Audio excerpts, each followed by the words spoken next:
Oui, oui, oui, c'est bon.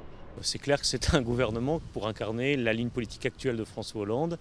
L'arrivée par exemple au ministère de l'économie et de l'industrie d'Emmanuel Macron qui incarne au plus haut point le social-libéralisme, pour ne pas dire le libéralisme tout court, est l'indication malheureusement que vraiment on va s'enfermer dans le schéma actuel. Le symbole qui est derrière ça, c'est vraiment l'idée que nous nous enfermons dans la seule politique possible qui serait de donner toujours plus d'argent à des grandes entreprises qui n'en ont pas forcément besoin, qui vont les utiliser comme on le voit en ce moment pour accroître les dividendes de leurs actionnaires, alors que nous continuons de penser que ce qu'il faudrait faire aujourd'hui pour des raisons d'efficacité économique et aussi de justice sociale, de conformité aux valeurs de la gauche, c'est plutôt soutenir le pouvoir d'achat des couches populaires et moyennes. C'est comme si les défaites électorales de l'année, les municipales, les européennes, n'avaient absolument servi à rien, qu'on n'en tirait absolument aucune leçon. On s'entête, on s'enferme dans une politique et même on la radicalise à travers des symboles forts.